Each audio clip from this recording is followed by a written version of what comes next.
साथियों नमस्कार। मिलता रहे आप सभी का भरपूर प्यार।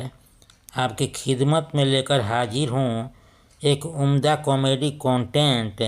तो कीजिए चैनल को सब्सक्राइब, संबंध बन जाए परमानेंट। आज का कंटेंट चुनाव में हो रहे ईवीएम को लेकर है।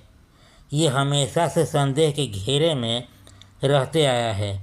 इसको लेकर एक पक्ष खुश तो दूसरा पक्ष नाखुश है, जिसे लोकतांत्रिक देश में इसे घातक माना जाता है। चुनाव प्रणाली में जब इस तरह की खामियां उजागर होने लगे तो संदेह के दायरे में आ जाता है। लोकतंत्र में चुनाव निष्पक्ष हो, इसके लिए एक एक आदमी को लगना चाहिए कि जो हम वोट दे रहे हैं उसका सही उपयोग हो रहा या किसी के माध्यम से इस पर सेंस तो नहीं मारा जा रहा। यदि सिस्टम का खेल संदेह व संदिग्ध हो तो साफ सुथरा निर्णय कैसे ले सकते हैं।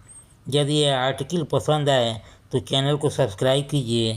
एक सवाल, मैं प्रतिदिन रात्रि 8 बजे यूट्यूब पर अपना वीडियो अपलोड करता हूं। आप लोग उस समय आ जाते हैं, इसके लिए आभार।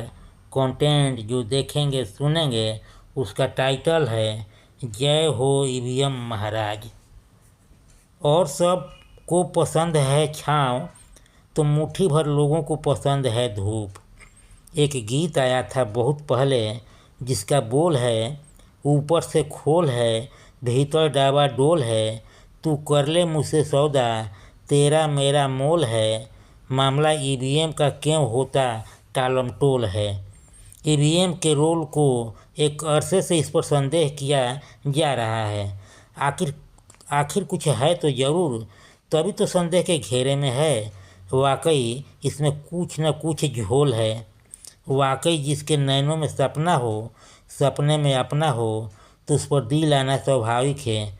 आज ईवीएम के रोल को लेकर हमेशा एक पक्ष इसके काया में प्रवेश कर बोलता है। यह संदेह के दायरे में आता है। कमबख्त ऐसा है, यह तो लोकतंत्र रूपी खाद्य पदार्थ को निगल रहा है, लोकतंत्र को खाता है। जिसका इससे बढ़िया नाता है उसके लिए तो मनचाहा परिणाम देने वाला विधाता है। यह एक ऐसा अवतार है जिस पर खुश हो गया तो बन गया सरताज, और जिसको नहीं चाहा गिरा दिया गाज। उसकी हैसियत खत्म है आज। अब ज़बरदस्त उठ रहा आवाज़। यह पक्षपाती विश्वासघाती हो गया है। जब भी इस पर विपक्ष वाले बोलते हैं उस पर सत्ता पक्ष वाले बोलने वाले को बहला कर फुसला कर हाथ फेरते हैं। ये ऐसे निर्लज हैं, सुनकर बगैर जवाब दिए खामोशी की चादर ओढ़ राहत महसूसते हैं। जो अधिक बोलता है सुनकर इन लोगों का दिमाग खोलता है। बात ईवीएम की होती है तो उसे घूरते हैं, कुछ नहीं बोलते, क्योंकि इसी ईवीएम के मेहरबानी पर मलाई चाप रहे हैं, नोट छाप रहे हैं। जब भी कोई उटपटांग बोलता है उसको नोट से विस्फोट कर खींचने का प्रयास करते हैं। आज ईवीएम पर जो भी आवाज़ उठाता है उस पर संस्थान के पावर का उपयोग कराकर उसके टावर को ध्वस्त करा, उसके दोष रहित करतूतों को धो पोछ कर अपने दल में मिला उसके चेहरे को फूल की तरह खिला देते हैं। बशर्ते उसको दागी होना चाहिए, बागी बनाकर उसको अपने में मिला लेते हैं। यह सिलसिला निरंतर जारी है।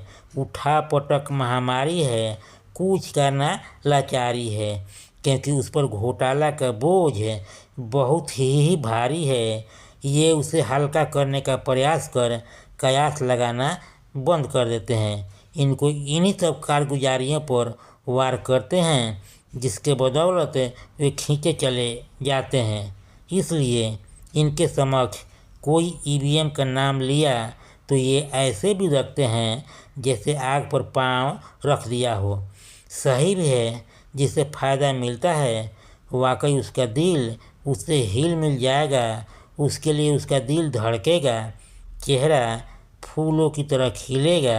आज ईवीएम के बदौलत बम बम है, चरम सीमा में दमखम है, हौसला बुलंद है, लेकिन वक्त सख्त होता है। वह चलायमान होता है, चलते रहता है, अपनी धुरी बदलते रहता है।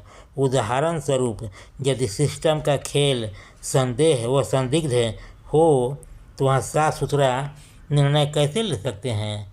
आज ईवीएम को लेकर देश में एक सशक्त आंदोलन चल रहा है। लोकतंत्र पर लगातार हमला होने से लहूलुहान तो हुआ है, जो वक्त को देखकर सही समय पर अंगड़ाई लेना शुरू हो गया है। शायद वह दौर फिर से लौट रहा है। विदेशों में यह हाशिए पर जा चुका है और हमारे यहाँ का ईवीएम राह पर चलने हेतु अभी भी पयवस्त है। इसको निरस्त करने का प्रयास जारी है। इनका भी जाना निश्चित है, तय है, सता रहा भय है, इसलिए इनसे काफ़ी लगाव हो गया है। जय हो ईवीएम महाराज। कंटेंट समाप्त हुआ। एक बेहद ज़रूरी सुझाव, आप पर किसी प्रकार का नहीं है दबाव। आपका और मेरा बना रहे मधुर व्यवहार, तो इस कॉलम को कीजिए पूरा, क्योंकि लाइक सब्सक्राइब किए बिना संबंध रह जाता है अधूरा। लाइक सब्सक्राइब करके कीजिए इसको पूरा। एक बार फिर से आप सभी को तहे दिल से नमस्कार। मेरे चैनल को देते रहिए भरपूर प्यार।